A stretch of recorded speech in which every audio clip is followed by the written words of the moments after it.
कराची शहर रहण जहिड़ो न रहियो। कराची दुनिया जे बदतरीन शहर में शामिल। ग्लोबल लाइबिलिटी इनबॉक्स जारी।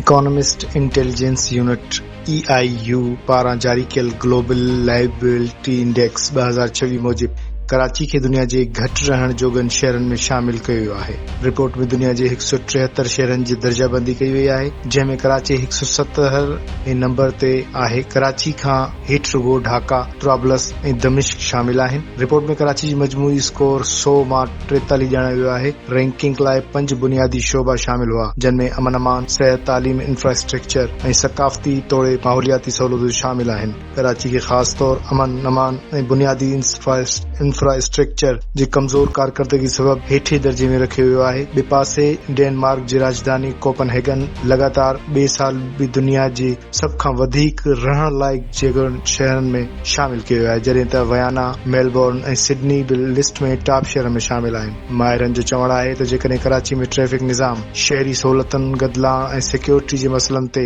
ध्यानु ॾिनो वञे त शहर जी आलमी दर्जाबंदी में बहितरी अची सघे थी। असां हिकु भेरो ॿीहर ॿुधाईंदा हलूं त कराची शहर रहण जोॻो नाहे रहियो। कराची दुनिया जे बदतरीन शहरनि में शामिल कयो वियो आहे। ग्लोबल लाइबिलिटी इंडेक्स जारी कयो आहे, जंहिं मूजिबि दुनिया जे 173 शहरनि जी दर्जाबंदी कई वई, जंहिं में कराची 170 नंबर ते आहे। कराची खां हेठि रुगो ढाका, तुराबलस ऐं दमिश्क शामिल आहिनि। रिपोर्ट में कराची जो मजमूई स्कोर 100 मां 73 ॼाणायो वियो आहे।